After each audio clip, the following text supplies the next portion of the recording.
Reporters without borders, جو reporters سان فرانٹیئر کے نام سے بھی جانے جاتے ہیں، انہوں نے حال ہی میں اپنی ویب سائٹ پر ایک رپورٹ پبلش کی ہے۔ اس رپورٹ کا نام پریس فریڈم پریڈیٹرز گیلری رکھا گیا ہے، جس میں 37 ایسے ممالک کے حکمرانوں کی تصاویر ان کے ناموں سمیت یکجا کی گئی ہیں جن ممالک میں صحافت برائے نام ہے۔ اس میں جہاں بہت سے پرانے نام منظر عام پر پہلے بھی دیکھنے میں آتے رہے ہیں، وہیں اب ان میں چند نئے ناموں کا اضافہ بھی کیا گیا ہے۔ اس فہرست میں 17 نئے حکمرانوں کے نام شامل کیے گئے ہیں جنہوں نے اپنے ملک میں سینسرشپ لگائی ہے، صحافیوں کی رپورٹنگ کو بنیاد بنا کر انہیں جیل بھیجا ہے یا ان کے خلاف عام عوام کو مشتعل کیا ہے۔ اس میں پاکستان کے وزیر اعظم عمران خان کا نام بھی شامل کیا گیا ہے، جبکہ 35 سالہ سعودی شہزادے محمد بن سلمان بھی اس فہرست کا حصہ ہیں۔ جہاں تک وزیر اعظم عمران خان کی بات ہے تو ان کے بارے میں رپورٹ میں لکھا گیا ہے کہ ان کے اب تک کے دور حکومت میں سینسرشپ عام ہو گئی ہے، اخباروں کی ڈسٹریبیوشن کا سلسلہ روک دیا گیا ہے، میڈیا کے اداروں کو اشتہارات روکنے کی دھمکیاں دی جاتی ہیں، جبکہ ٹی وی چینل کے سگنلز کو روک دیا جاتا ہے۔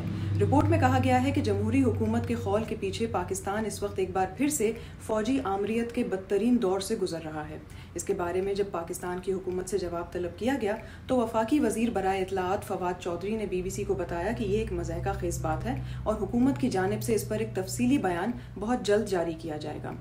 رپورٹرز وداؤٹ بارڈرز کی 2021 کی اس رپورٹ میں 19 ایسے حکمران ہیں جو RSF کی ریڈ لسٹ میں شامل ہیں۔ ان میں سے آدھے سے زیادہ حکمرانوں کی عمر 67 سال ہے اور ان میں سے 13 کا تعلق ایشیا پیسیفک خطے سے ہے۔